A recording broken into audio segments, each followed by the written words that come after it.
Olá a todos, que a paz do Messias Jesus Cristo esteja convosco e que se multiplique o único caminho, a verdade e a vida.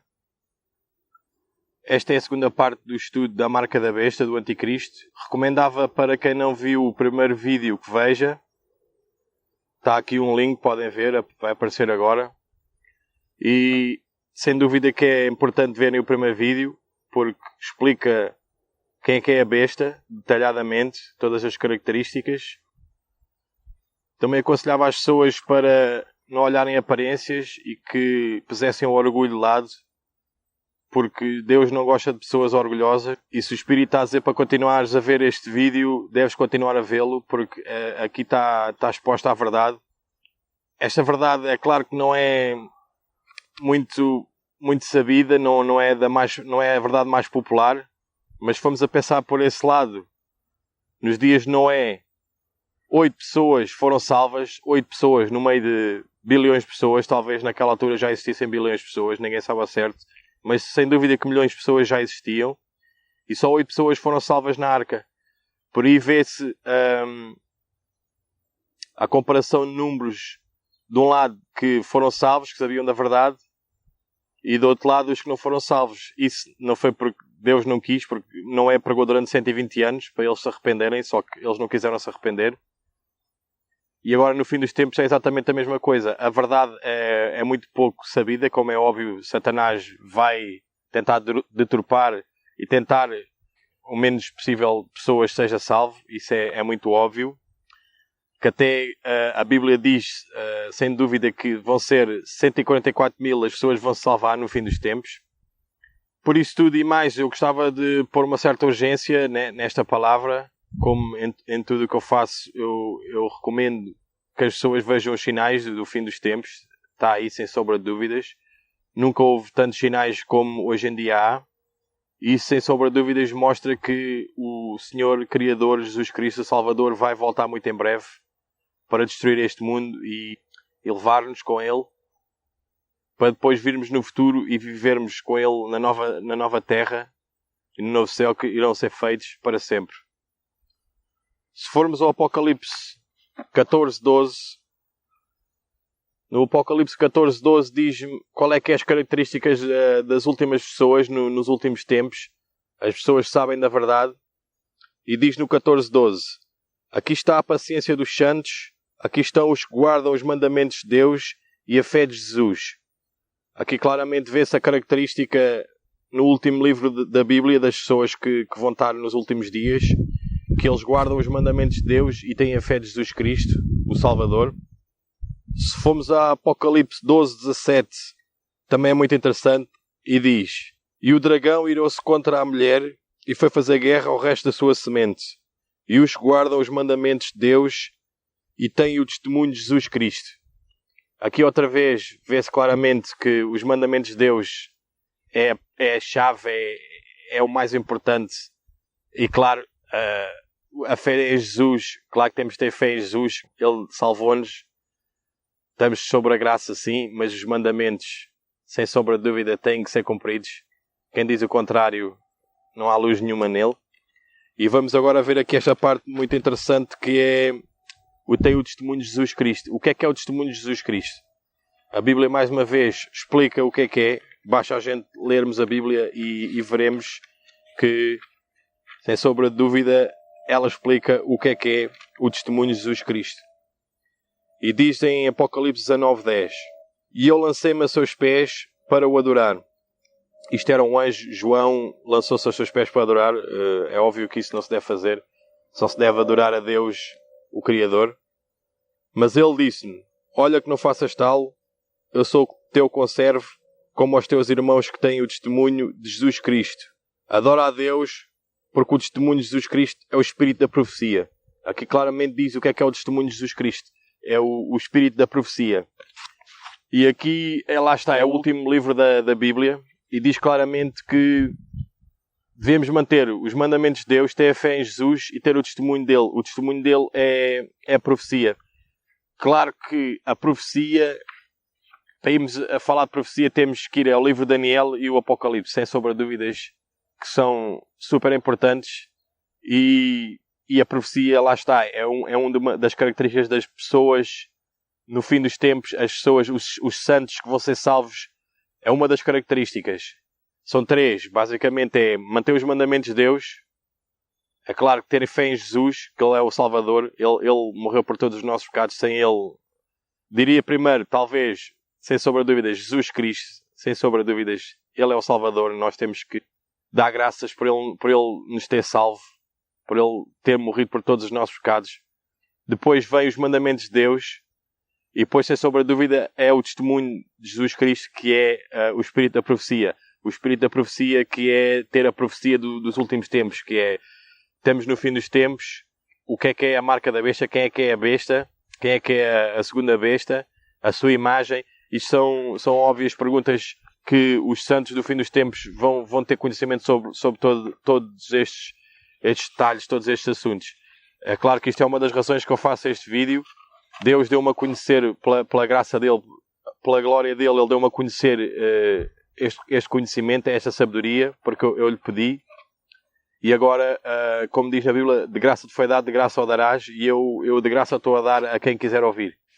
Agora vamos ler aqui o Apocalipse 13, na sua essência, e vamos ver aqui fatos muito interessantes.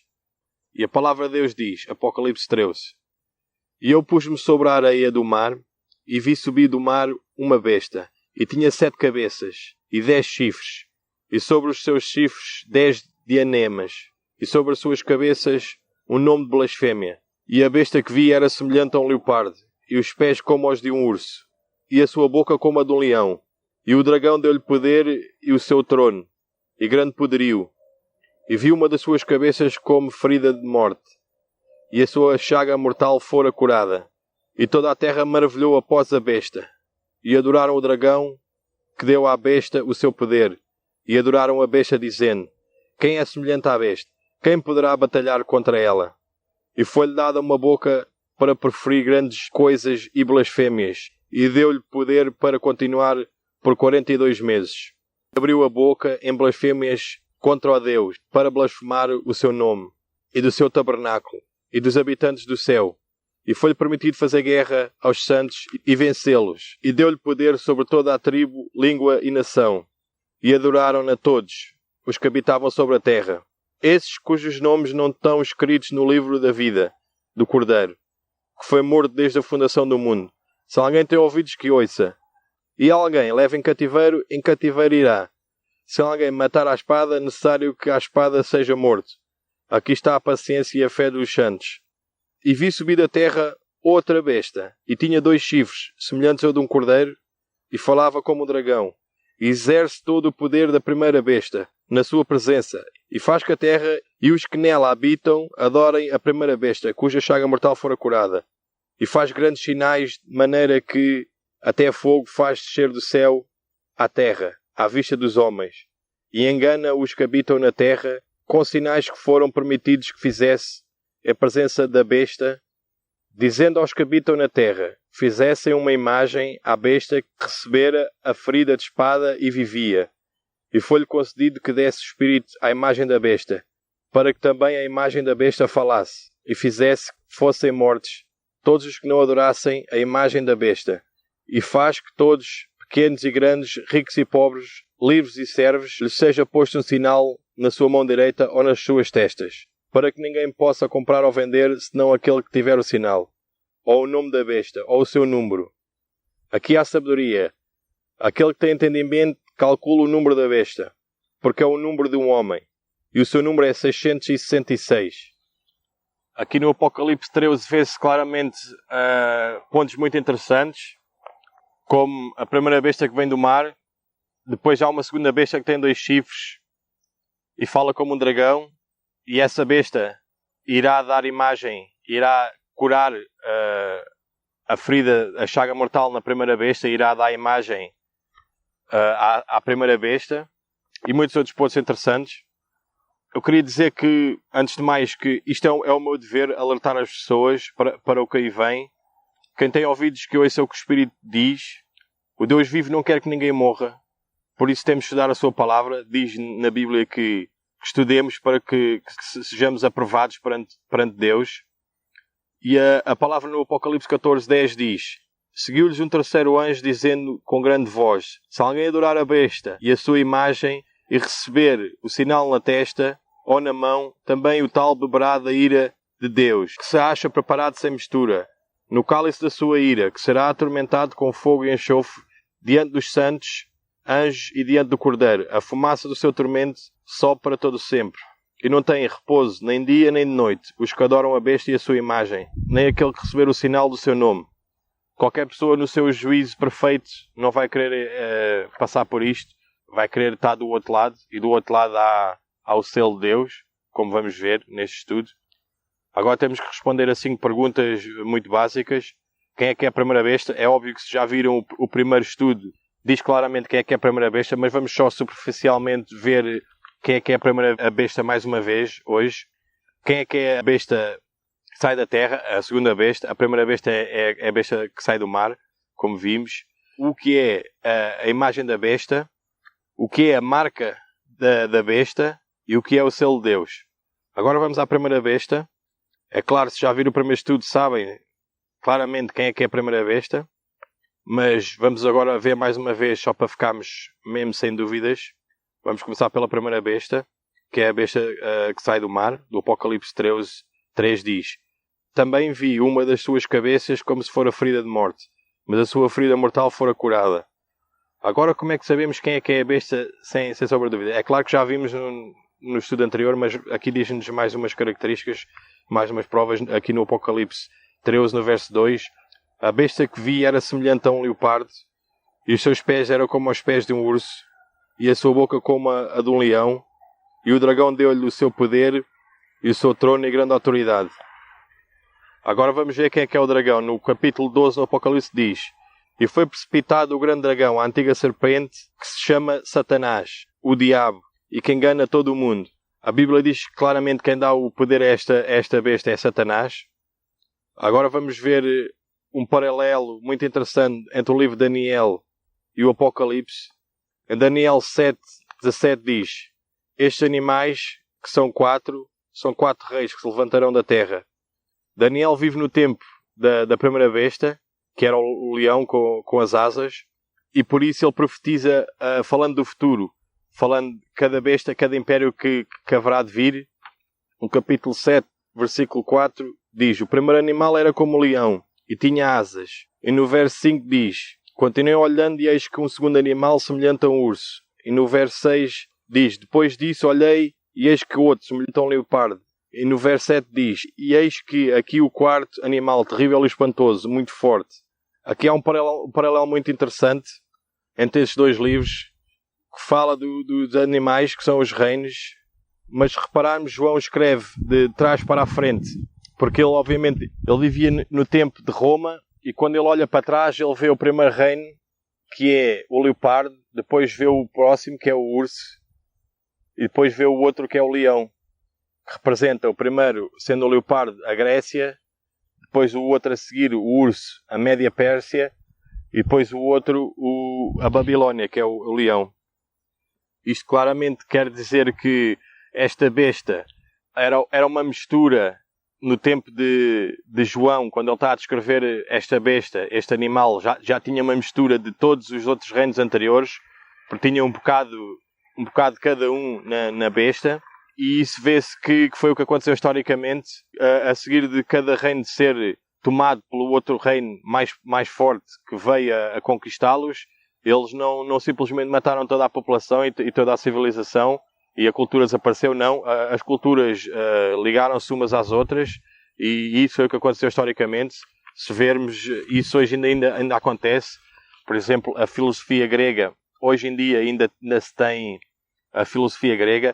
Por exemplo, modos de louvar a Deus que vieram, por exemplo, da Babilónia, ainda hoje em dia se faz, como louvar ao sol, e o mitraísmo, que é louvar ao sol. No Egito, ainda hoje em dia, muito simbolismo é usado, os símbolos que se usavam no Egito. Isso, obviamente, não desapareceu quando estes impérios desapareceram. Em vez de desaparecer, eles só se interligaram à próxima cultura que tomou poder. Foi isso exatamente que aconteceu na história. E é isto que a Bíblia diz. A Bíblia nunca está errada. Agora diz no Apocalipse que irá sofrer uma ferida de morte, este mesmo poder que é o Império Romano. Como a gente viu no primeiro estudo, ficamos sem dúvidas no primeiro estudo, e agora só foi superficialmente para ter mais uma ideia, mais umas provas. Ainda há mais características e mais provas que mostra que o Império Romano começou esta besta. É claro que depois houve uma metamorfose e se transformou na Igreja Católica, porque o Império Romano nunca foi tomado por outra grande nação, por outro grande império, mas sim houve uma implosão de dentro e foi separado em 10 reinos, como se viu no primeiro estudo, e o Império Romano nunca cessou de existir. O Império Romano ainda hoje existe, chama-se Igreja Romana Católica, e o próprio Papa diz ser o Imperador e o dono de todo o mundo. Por isso vê-se que o Império Romano nunca deixou de existir completamente, mas houve uma metamorfose e houve uma mudança.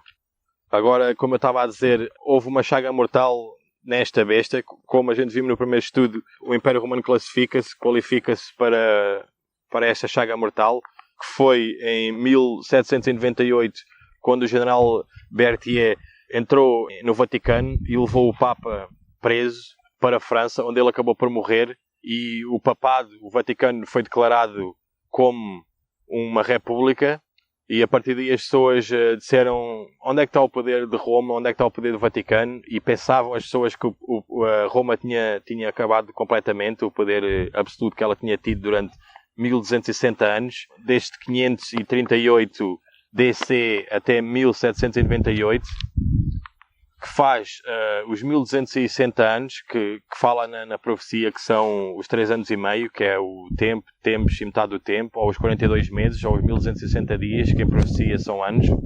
E isso é mais uma qualificação que a Igreja Romana Católica fica muito bem nela. E depois também diz que irá essa ferida ser curada, e começou a ser curada por Mussolini, que era o primeiro-ministro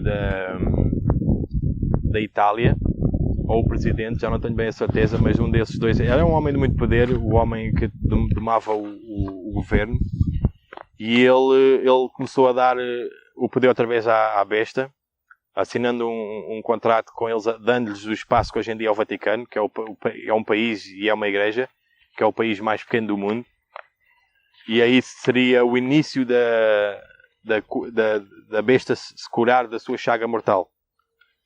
Agora vamos ver quem é a segunda besta. Isto é muito interessante, porque ninguém explica isto em nenhuma igreja hoje em dia. Mais de 95% de todas as igrejas não tocam nestes assuntos, porque eles não querem tocar, obviamente, porque eles vão se deparar com coisas que eles não querem ficar a saber, como por exemplo que é a Igreja Católica, que é a besta, e que muitas das igrejas eles seguem as próprias doutrinas da Igreja Católica. Eles nem sabem o que é ser protestantes hoje em dia, porque o protesto começou contra os dogmas da Igreja Católica, e hoje em dia os protestantes, os que se chamam protestantes, mas não o são obviamente, seguem as doutrinas da Igreja Católica. Como é que pode ser um protestante a protestar contra os dogmas da Igreja Católica e ao mesmo tempo se segue os dogmas da Igreja Católica? Não mete sentido nenhum, mas é o que acontece hoje em dia. Mas agora vamos ver quem é esta segunda besta. Esta besta que sai da terra é a segunda besta do Apocalipse. Temos que ir ver os versos que falam da primeira besta anteriormente para podermos perceber aqui o seguimento que a Bíblia tem.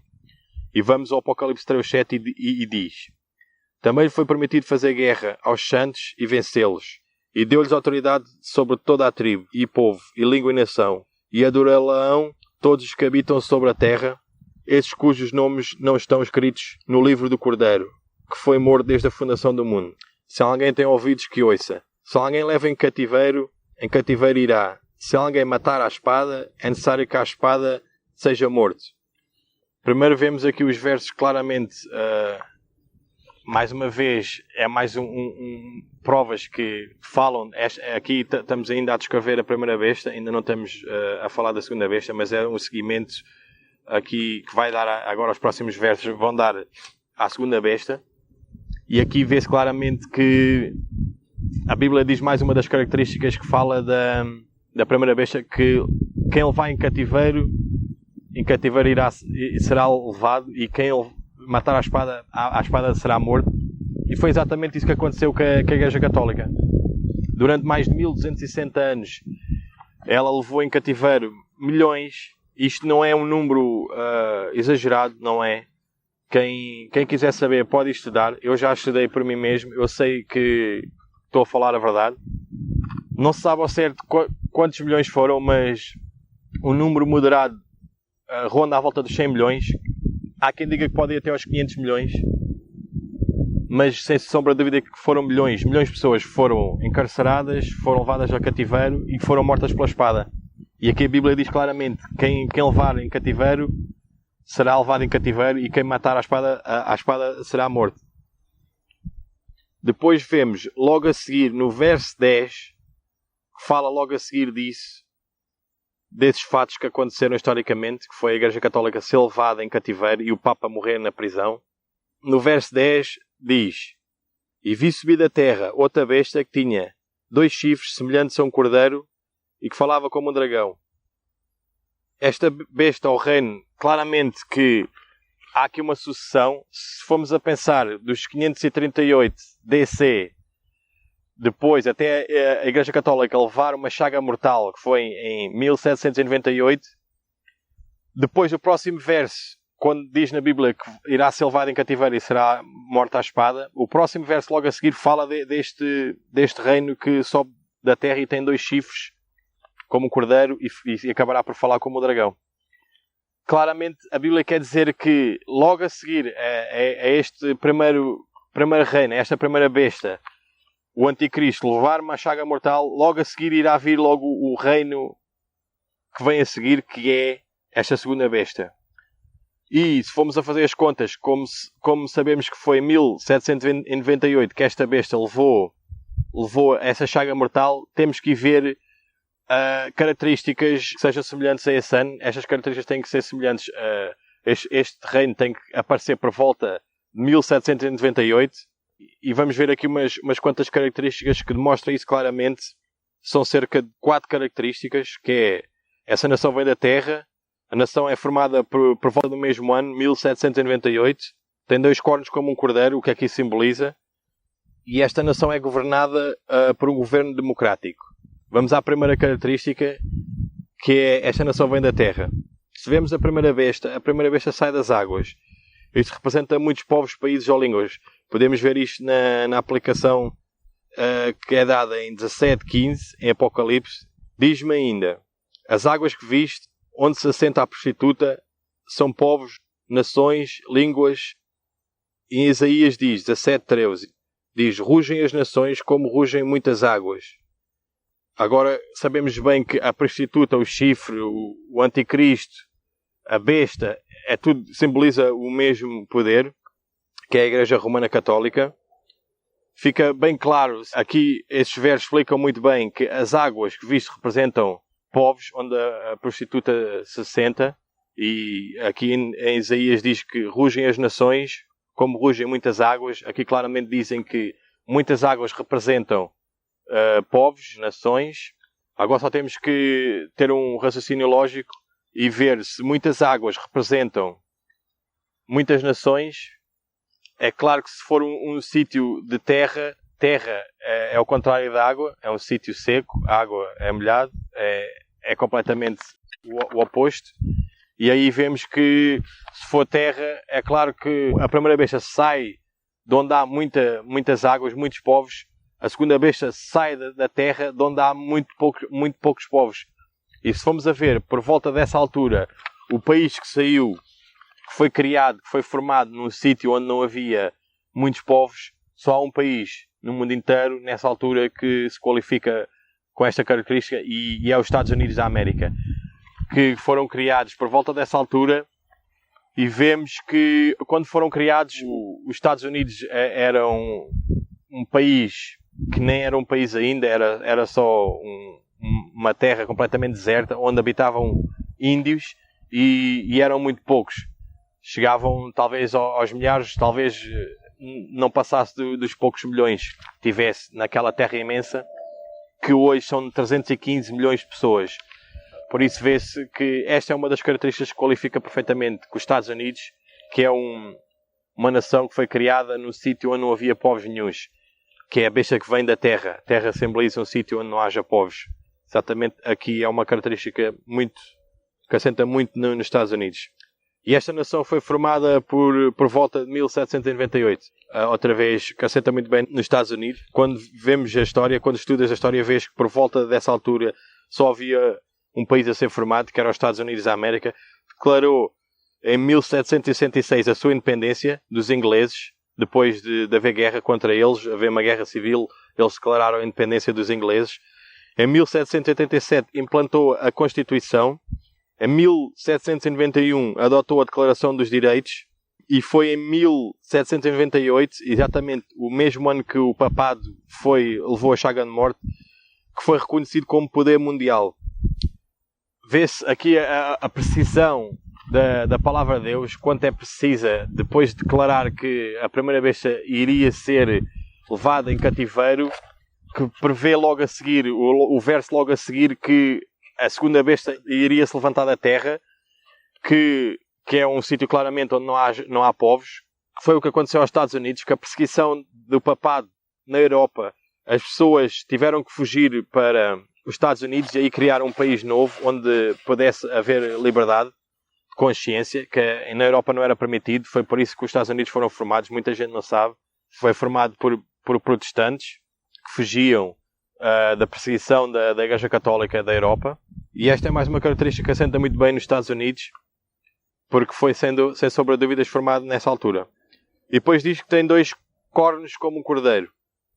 A Bíblia diz que tem 2 cornos, que representa 2 formas de reinar, 2 formas de reinar neste reino que havia de aparecer. O cordeiro, obviamente, simboliza Jesus Cristo, que foi o cordeiro, e por isso a besta tem 2 características muito parecidas com o reino de Deus. Quando Moisés formou o povo, ele trouxe o povo de Deus do Egito, ele deu, se formos a ver as características que eram para ser reinadas, eram muito parecidas com as características que este reino usa, este reino que sai da terra. A primeira característica é o republicanismo. É claro que no tempo de Moisés não se chamava república, mas que significa um governo sem rei. Se formos a ver, era o que Deus queria claramente, que o povo vivesse sem o rei, porque o nosso rei, o rei dos reis é Jesus Cristo. Nós não precisamos de um homem para nos representar, temos a Deus. E vemos isso em Samuel.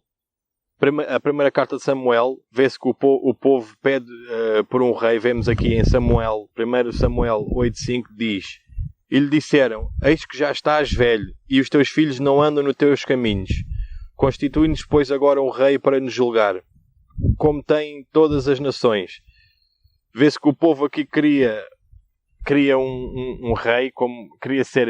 É o que acontece hoje em dia às igrejas, ao chamado povo de Deus, que quer ser igual ao mundo, quer misturar-se com o mundo. Aqui exatamente o povo de Deus, aqui no Velho Testamento, era o que eles queriam exatamente, que era misturar-se com o mundo. Queriam ter um rei como o resto do mundo, e rejeitando assim o Senhor, porque o Senhor era o rei deles supostamente, e eles assim querem rejeitar o Senhor e constituir um rei para eles. E em 1 Samuel 12:19 diz: Disse todo o povo a Samuel: Roga pelos teus servos ao Senhor teu Deus. Reparem que eles dizem Senhor teu Deus, porque provavelmente a Bíblia diz claramente eles eram idólatras e louvavam outros deuses, nem que são capazes de dizer que era o Deus deles. Mas continuando: para que não morramos, porque a todos os nossos pecados temos acrescentado este mal, de pedirmos para nós um rei. Aqui claramente vê-se que eles sabiam que era um mal que eles estavam a fazer, pedir um rei a Samuel. Eles queriam ser como o resto do mundo, que é o que hoje em dia acontece. Não há diferença nenhuma entre um cristão, o que se chama cristão, que é suposto ser um santo de Deus. Não há diferença nenhuma entre um cristão e uma pessoa do mundo. As mulheres é igualzinho, ou pior ainda, e os homens pelo mesmo caminho. o modo de vestir, o modo de comer. Dizem que não há lei, é completamente ser um pagão, ser um gentio ou ser um servo de Deus. Hoje em dia não há diferença, mas há, porque é claro que Deus guarda sempre a sua palavra e o seu povo. São poucos, é claro, como eu já expliquei, são muito poucos, mas o prazer da carne também é muito forte. E aqui vê-se bem que é a característica, que é o primeiro corno simboliza o republicanismo. Este novo poder que sai da terra tem esta característica, que é governar sem um rei. E exatamente isso que aconteceu aos Estados Unidos. Os Estados Unidos nunca tiveram rei, absolutamente. Foi sempre uma república, onde o povo, por uma via democrática, escolhia quem é que era o representante. E por esse lado, um rei nunca foi... Eles nunca tiveram um rei a mandar neles. E isso, sem sombra de dúvidas, é a característica dos Estados Unidos, que encaixa muito bem nos Estados Unidos.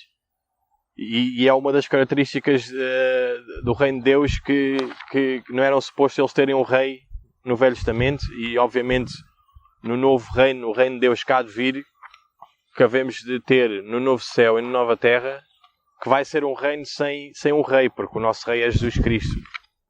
Agora vamos ver a segunda característica, que é o protestantismo, que significa uma igreja sem papa, que sem dúvida significa liberdade religiosa. É claro que sem um papa as pessoas são livres de expressar a sua consciência, de louvar a quem eles querem. Isto é uma das características de Deus, obviamente, porque Deus não obriga ninguém a louvá-lo, a adorá-lo. Enquanto que a Igreja Católica é isso que faz, sob pena de morte. E fez durante muitos anos e vai voltar a fazê-lo quando tiver a chance para fazer isso, é óbvio. Vemos que esta é uma das características de Deus, sem sombra de dúvida, que é a liberdade. Vemos em 2 Coríntios 3:17 diz: Ora, o Senhor é o Espírito. E onde está o Espírito do Senhor, há liberdade. Deus criou o homem com livre-arbítrio, é óbvio, como eu já disse. E Ele não nos obriga a escolher Ele.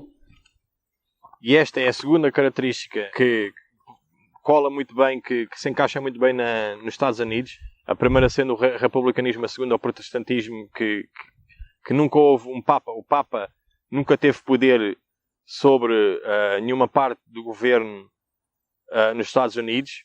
E esta é a característica que muito encaixa nos Estados Unidos, porque os Estados Unidos sempre tiveram protestantismo acima do catolicismo, porque o Papa nunca teve chance de mandar no governo nos Estados Unidos, e eles, mesmo na Constituição, separam o poder da Igreja do poder do governo do Estado.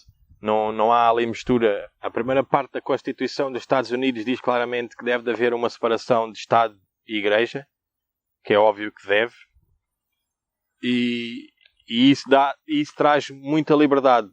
Quando há separação para as pessoas poderem louvar quem eles querem, que é o que não acontecia na Europa, que a Igreja Católica perseguia e matava todos os que eram contra a vontade dela, e isso foi o que veio a acontecer nos Estados Unidos. Tanto que os Estados Unidos se chamam o país ou a terra dos livres. E aí, muito claramente, estas duas características assentam muito bem. Tem os cornos como um cordeiro, que representa Jesus Cristo, o cordeiro com cornos. Isto representa claramente os Estados Unidos, que têm estas duas características, que vimos que são o republicanismo e o protestantismo, que é um país sem um rei e é uma igreja sem um papa. E agora vamos ver aqui a quarta característica, que é este poder governará sobre a democracia, que é isto que acontece exatamente com os Estados Unidos. Vamos aqui ao Apocalipse 13:14, onde fala da besta e diz: por meio dos sinais que lhe foi permitido fazer na presença da besta, aqui claro está a falar da segunda besta que vai fazer sinais na presença da primeira besta, que é a Igreja Católica, enganava os que habitavam sobre a terra e lhes dizia que fizessem uma imagem à besta que recebera uma ferida da espada e vivia.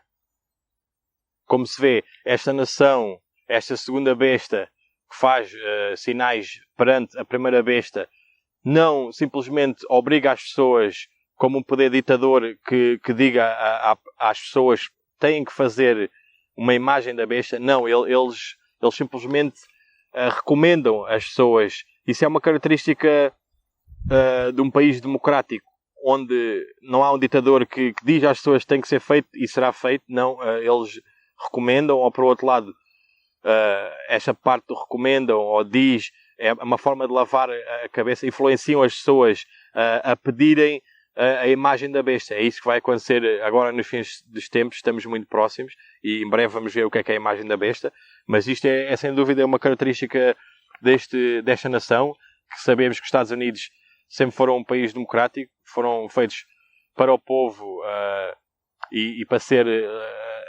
mandado pelo povo. O povo seria o poder sobre o governo, teria poder sobre o governo, supostamente.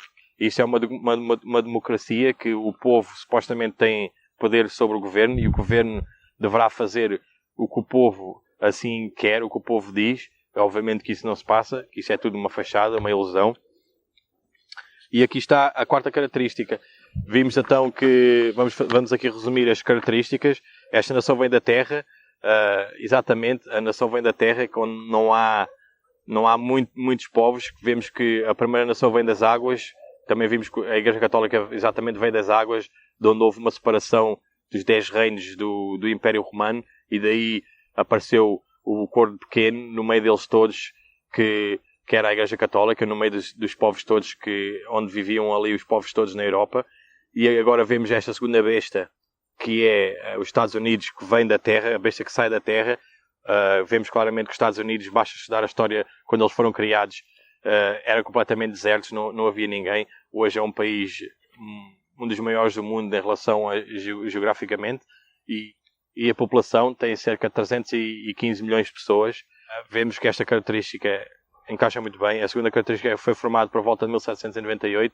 Esta é uma característica que basta estudarmos a história, que vemos que foi por volta dessa data que os Estados Unidos foram criados. A terceira característica é os dois cornos, o republicanismo e o protestantismo. Republicanismo, um governo sem um rei, um país sem um rei, sem uma pessoa que dissesse, um ditador que dissesse o que fazer às pessoas. E a segunda característica é o protestantismo, que é uma igreja sem um papa, que é exatamente o que acontece nos Estados Unidos. E a quarta característica é que é um poder, um governo democrático, que é o que acontece também com os Estados Unidos. Agora vamos passar à frente. Vamos ver aqui o que é a imagem da besta. Para decifrar este problema temos que ir ao livro de Daniel. Como toda a profecia, o livro de Daniel é a chave para abrir o cadeado, que é a revelação, o livro da revelação, o livro do Apocalipse, que é a revelação de Jesus Cristo. E vemos claramente que todos os símbolos que aparecem em Daniel, depois futuramente serão introduzidos no livro do Apocalipse, na revelação de Jesus Cristo. E vemos que nós, para sabermos o que é que vai passar no fim dos tempos, temos que estudar minuciosamente o livro de Daniel, como próprio Jesus, no livro de Mateus, no Evangelho de Mateus, ele diz para podermos ver o que vem no futuro, para estudarmos Daniel. E o livro de Daniel, no capítulo 2, no estudo anterior tínhamos visto que o rei tinha sonhado com uma estátua, tinha a cabeça de ouro, os braços de prata, a barriga e as conchas eram de cobre, e no fim tinham as pernas de ferro e os pés eram misturados de barro e ferro. Isso foi o que vimos no estudo anterior. Isto está em capítulo 2. É uma profecia surpreendente. Os pés de barro é o último poder a reinar sobre a terra.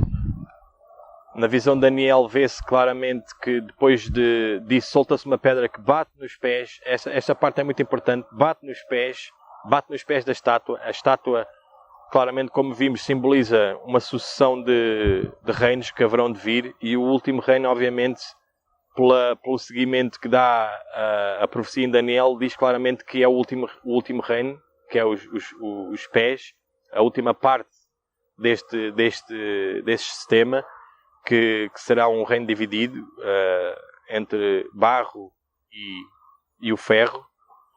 E esta pedra solta-se e vem e bate nos pés e esmiuça os pés completamente e todos os outros metais. a pedra ao bater nos pés completamente desfaz todos os outros metais. Isso vê-se claramente que ela bate nos pés, mas ao bater nos pés desfaz os outros metais, simbolizando todas as doutrinas e todas as filosofias que vieram e foram acumuladas até àquele ponto, até àquele último reino que está nos pés, e o que foi até ali, todas as filosofias que vinham acumulando até ali. É claro que quando a pedra bate, depois diz que se vai tornar num grande monte.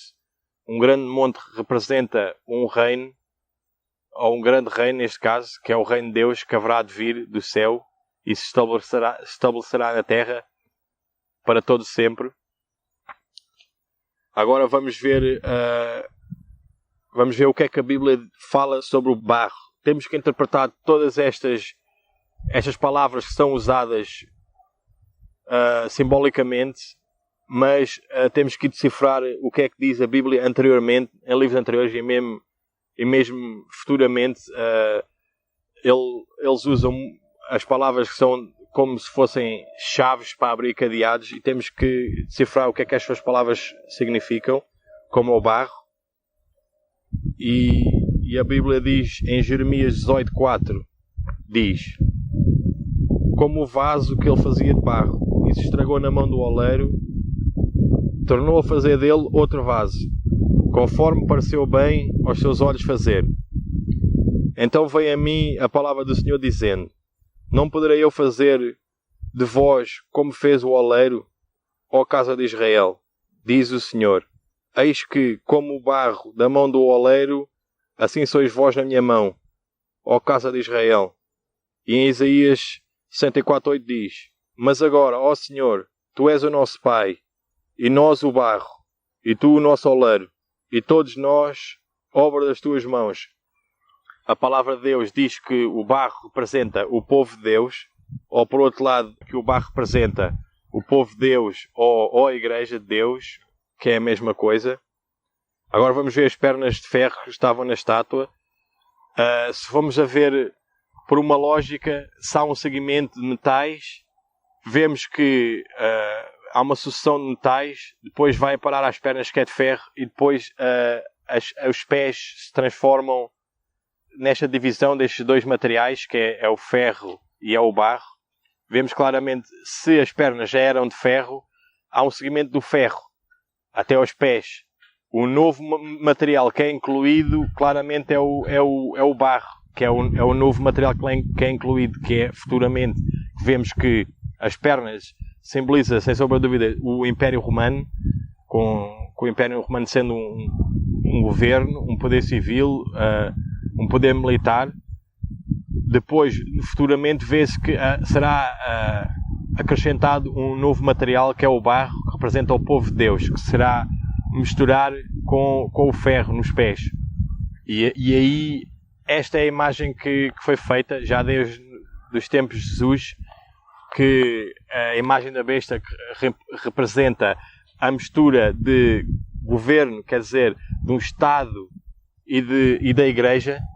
Esta será a imagem da besta. Se formos a ver, já desde os tempos de Jesus foi exatamente o que aconteceu. Houve uma união do Estado e houve uma união da Igreja. E esta mistura de barro e de ferro representa claramente que é uma mistura da Igreja, do povo de Deus, supostamente, e do poder civil, militar, do poder do governo.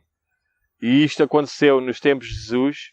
Quando Jesus foi levado até à cruz e morreu, houve uma união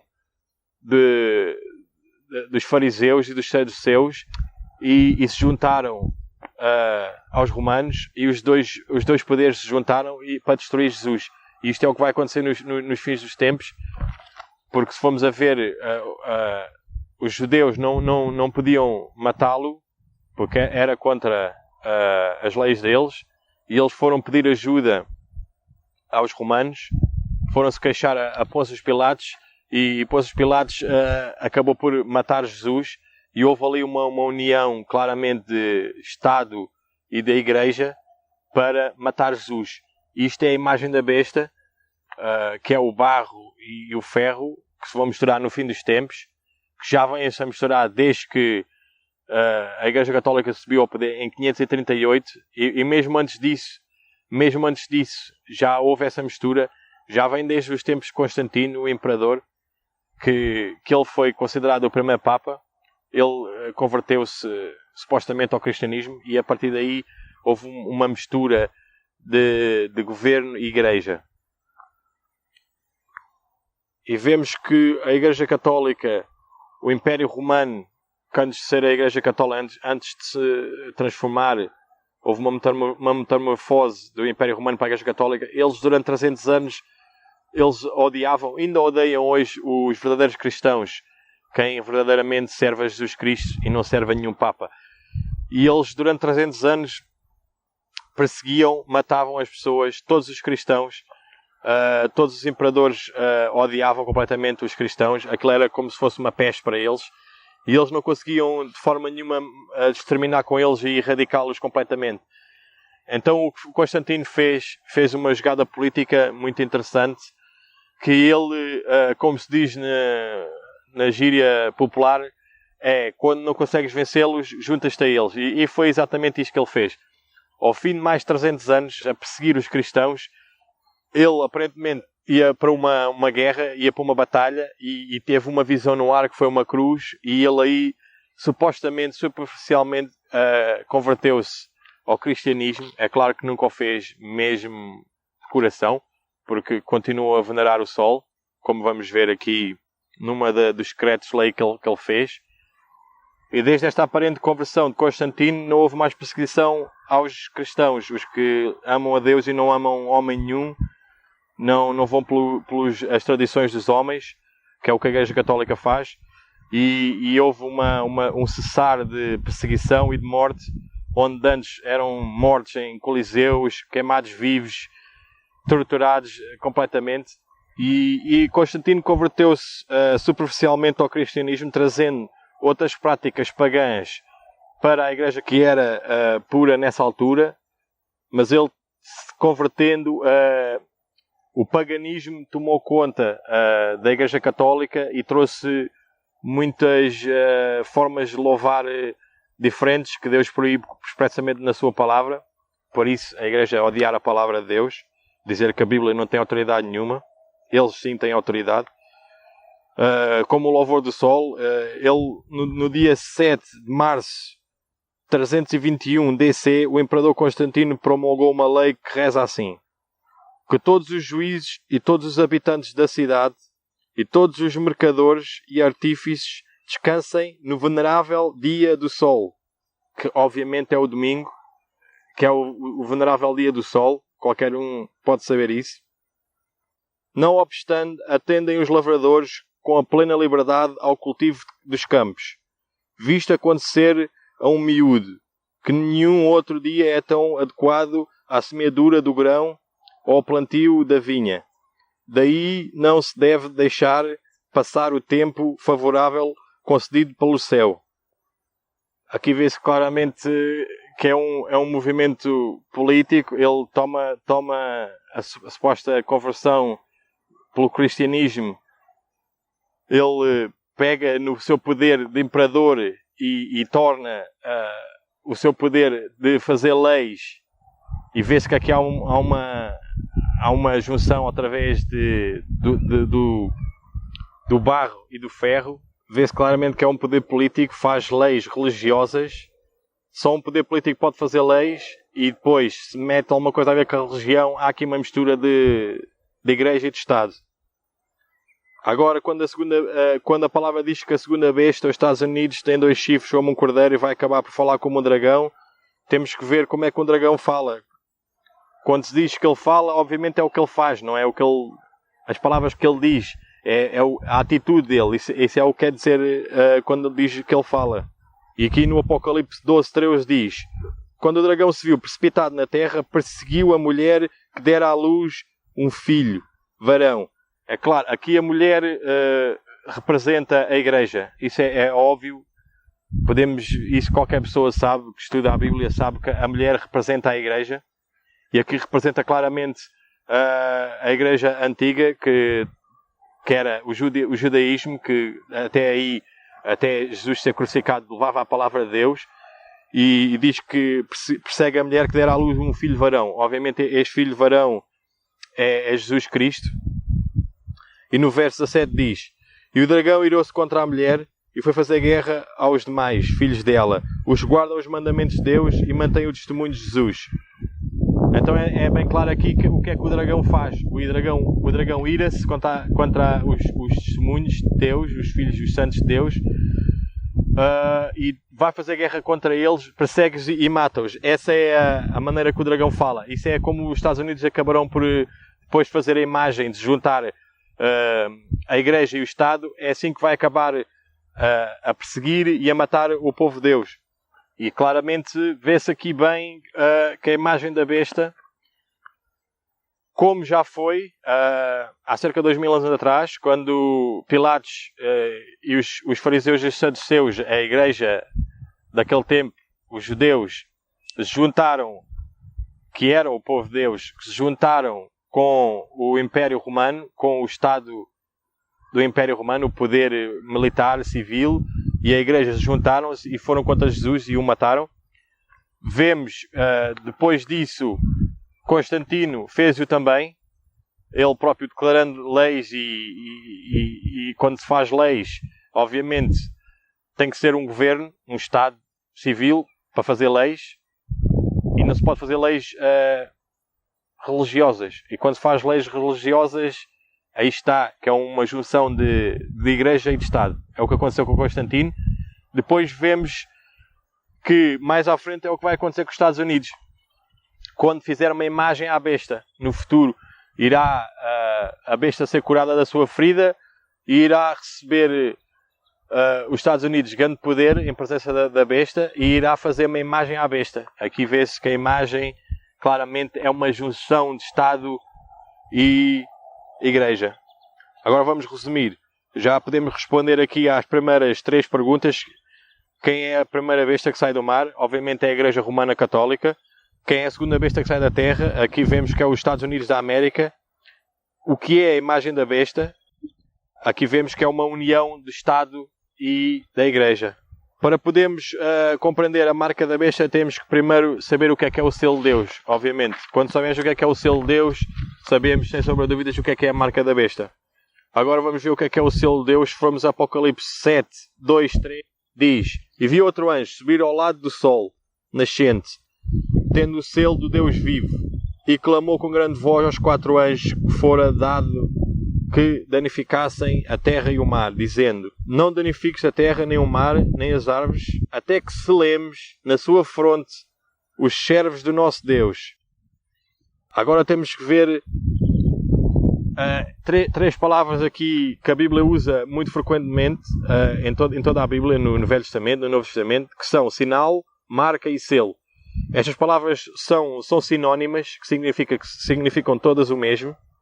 E podemos ir a Isaías ver o que é o selo de Deus. Isaías 8, 17 diz: ata o testemunho, sela a lei entre os meus discípulos. Reparem que aqui fala no selo. Selem a lei, atem a lei. Aqui tem tudo a ver. Lei tem tudo a ver com o selo de Deus. Aqui, lá está. Aqui a palavra-chave é a lei, e o selo representa claramente o que é o selo no fim dos tempos, que é a lei de Deus. E dentro da lei de Deus há um muito específico. Vamos ver o que é o mandamento. Dos 10 mandamentos há um muito específico. Vamos a Ezequiel 20:12, diz: demais lhes dei também os meus sábados para servirem de sinal entre mim e eles, a fim que soubessem que eu sou o Senhor que os santifica. Aqui claramente diz o que é o sinal, o que é o selo. O selo de Deus é os 10 mandamentos, mas o sinal, a marca, o seu sinal é o seu sábado. Porque aqui, para sabermos, para nos lembrarmos quem é que nos santifica, que é Deus, para nunca nos esquecermos. Aqui vê-se claramente que é o sábado, que é o sábado do Senhor. Podemos ver aqui em Êxodo 31:16: guardarão, pois, o sábado, os filhos de Israel, celebrando nas suas gerações como um pacto perpétuo. Isto é óbvio que aqui perpétuo significa para sempre, é um ato que deveria durar para sempre. Entre mim e os filhos de Israel será um sinal para sempre. Porque em 6 dias fez o Senhor o céu e a terra, e no 7º descansou. O selo de Deus é a marca do seu poder, da sua autoridade, é infinito, não acaba. Se formos ver o carimbo de um presidente, qualquer presidente ou qualquer rei, tem 3 características muito óbvias. Por exemplo, se formos ao presidente dos Estados Unidos, diz Barack Obama, que é o seu nome, primeira característica. A segunda é presidente, que é a segunda característica, é presidente. Ele é presidente, é a sua função. E a terceira é dos Estados Unidos. É Barack Obama, presidente dos Estados Unidos. São 3 características muito interessantes, que diz que é o seu nome, a sua função, e os Estados Unidos, que é o seu território, onde ele pode exercer o seu poder. Agora, com Deus passa exatamente o mesmo no 4º mandamento. Se formos ao Êxodo 20:11, diz: e em 6 dias fez o Senhor o céu e a terra. Aqui está o selo de Deus, a sua marca. Se vamos ver com mais precisão, com mais cuidado, vemos o Senhor, quando diz em 6 dias fez o Senhor os céus e a terra, aqui está a marca de Deus. Podemos ver claramente agora. O Senhor é o seu nome.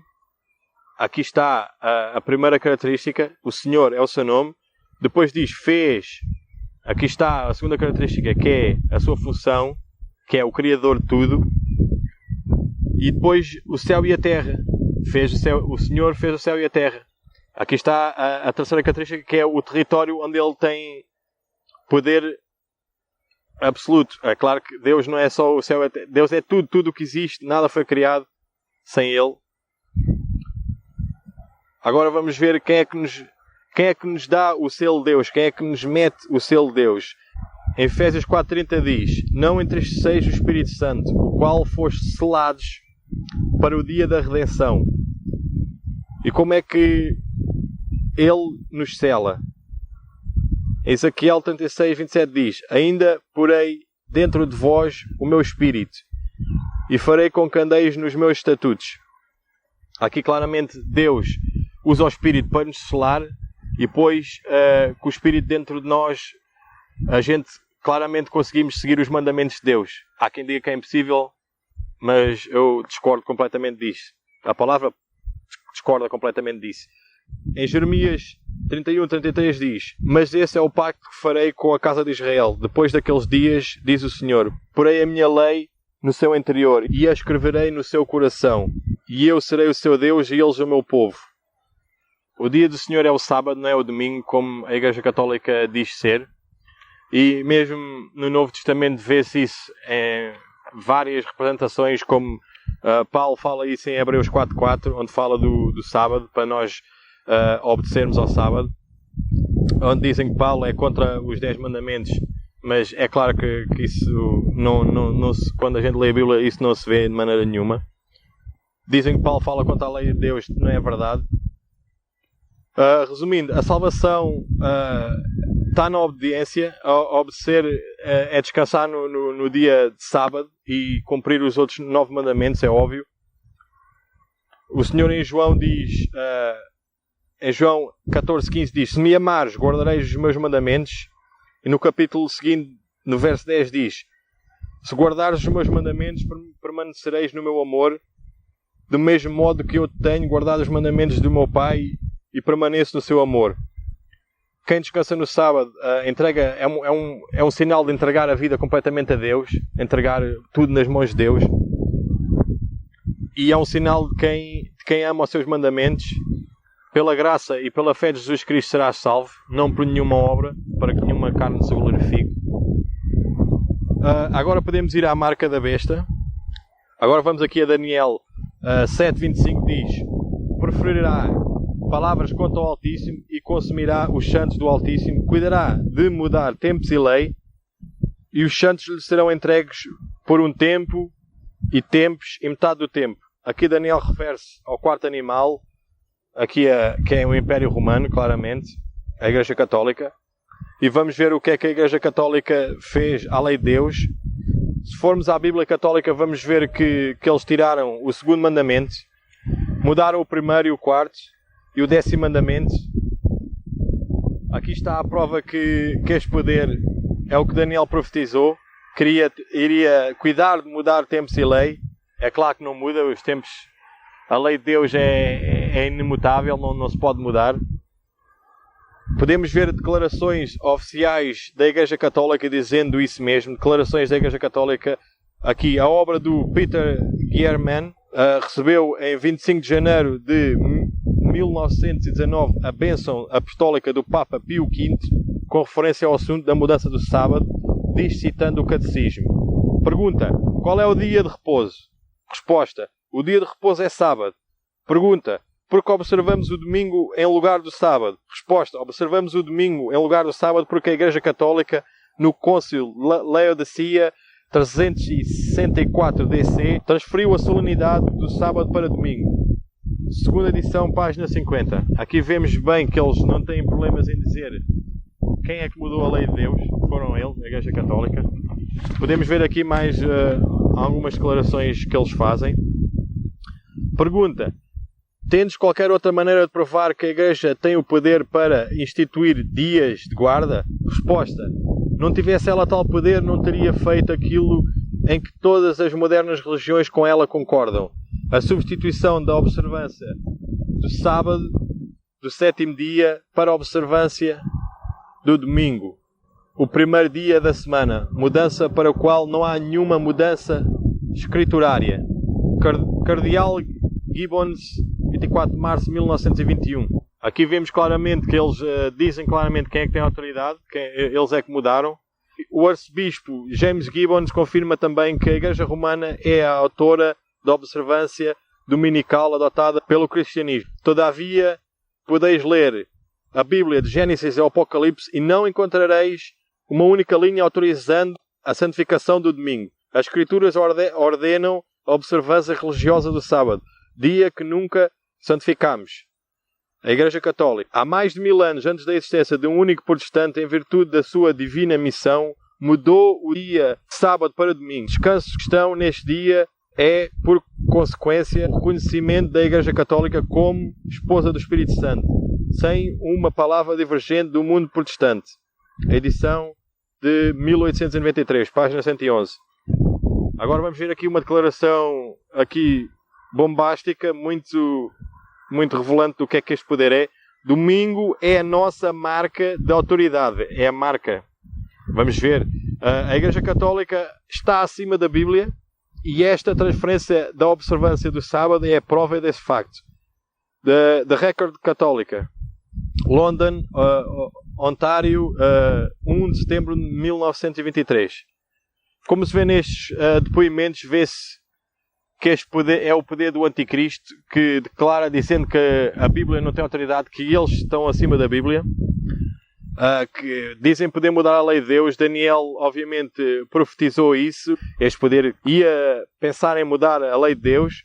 Vamos ver claramente que isto é obra do dragão, de Satanás, porque a questão do sábado é uma questão de obedecer. Isto é tudo uma questão de quem é que a gente obedece, quem é que tem autoridade, de quem é que a gente dá louvor. E vamos aqui a Romanos 6,16 diz: não sabeis aquilo que vós apresentais como servos para lhe obedecer, sois servos desse mesmo a quem obedeceis, seja do pecado para a morte ou da obediência para a justiça. Aqui a palavra diz que se obedecermos e servimos as tradições dos homens, vamos acabar mortes, mas se obedecermos à palavra do Senhor, teremos vida. Se formos ver Satanás, o que é que ele quer ser louvado como Deus, ele quer ser Deus. Podemos ir ver aqui a Lucas 4:5 até o 8. Então o diabo, levando-o ao lugar elevado, mostrou-lhe num relance todos os reinos do mundo e disse-lhe: dar-te-ei toda a autoridade e glória desses reinos, porque me foi entregue, e a dou a quem eu quiser. Se tu me adorares, será toda tua. Respondeu-lhe Jesus: está escrito, ao Senhor teu Deus adorarás e só a Ele servirás. Amém. Aqui está o segredo de Satanás. Ele quer autoridade, quer louvor, quer ser Deus. Se formos ao princípio dos tempos, era a mesma coisa, a mesma situação exatamente. Havia dois tipos de pessoas. Havia as pessoas com a mentalidade de Caim e havia as pessoas com a mentalidade de Abel. Os que são com a mentalidade de Caim e querem fazer as coisas que eles pensam que está certo, não seguindo as instruções, não seguindo a palavra de Deus, porque se formos ver, Caim fez exatamente isso. Ele resolveu louvar a Deus à sua própria maneira, oferecendo algo diferente do que Deus tinha dito, tinha instruído a eles para oferecer. Porque é lógico que Abel não decidiu sacrificar um animal e depois Deus disse, ai que bela ideia, um animal sacrificado, e agora, a partir de agora, vamos dar essa ideia aos humanos, sacrificar um animal por todo o pecado, um sacrifício de sangue pelo pecado. Obviamente isso não foi ideia de Abel. Isso vê-se claramente que antes da fundação do mundo Deus já sabia que o homem ia pecar, e o Senhor nosso Deus já sabia o que é que havia de fazer para redimir a família humana para todo sempre, para erradicar o pecado para todo sempre. Se formos ao Gênesis 3:21, diz: o Senhor Deus fez túnicas de peles para Adão e sua mulher e os vestiu. Isto foi depois deles pecarem, desobedecerem a Deus. Aqui em Gênesis vê-se o primeiro sacrifício na Bíblia de um animal pelo primeiro pecado da história da humanidade. Deus, ao fazer as túnicas, é óbvio que teve que sacrificar o animal para fazer as túnicas, para fazer as peles. É óbvio que Adão, a partir daí, fez o mesmo, sacrificava animais para Deus, como exemplo do que havia de vir, o Cordeiro de Deus que tira o pecado do mundo. Foi de seu pai, Adão, que Abel aprendeu a sacrificar o Cordeiro para a remissão dos pecados, seguindo instruções do seu Deus. Mas Caim queria adorar a Deus à sua maneira e não seguiu as instruções de Deus que seu pai Adão lhe tinha ensinado, e por isso o Senhor não aceitou a sua oferta. E isto obviamente foi o que aconteceu desde o princípio dos tempos, também vai acontecer no fim dos tempos. Caim matou o seu irmão, também isto acontecerá no fim dos tempos. Haverá dois tipos de pessoas, como eu já disse, aqueles que obedecem, os que não obedecem, aqueles que são o joio, os que são o trigo, aqueles que andam na luz e os que andam nas trevas, os que levam a marca da besta e os que levam o selo de Deus. Obviamente, como eu já disse, isto é um ponto super importante. Eu oro a Deus para que vocês estudem este estudo que eu estive a fazer. Tudo o que eu acabei de dizer deve ser estudado mesmo, para ver que não há aqui nenhum tipo de mentira, não há aqui nenhum tipo de enredo. Isto claramente é a palavra de Deus, a verdade. É claro que as igrejas hoje em dia modernas não profetizam esta palavra, não falam desta palavra, não têm o testemunho de Jesus Cristo, que é o espírito da profecia.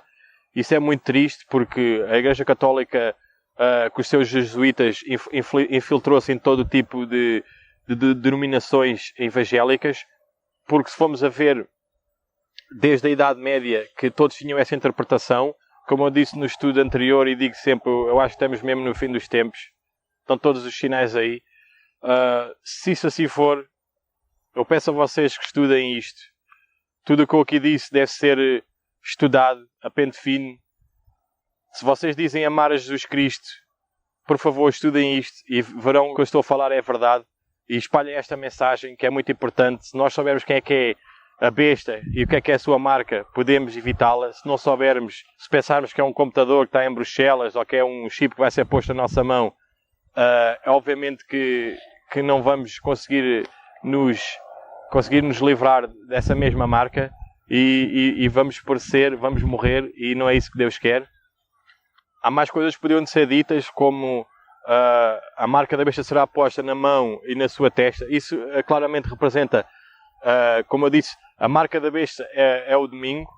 Se resumirmos a lei de Deus com o seu sábado, é o selo de Deus. Por outro lado, obviamente, Satanás é um falsificador. Ele vai falsificar, vai criar um dia também só para ele, e ele foi fazer um dia só para ele, que é o domingo.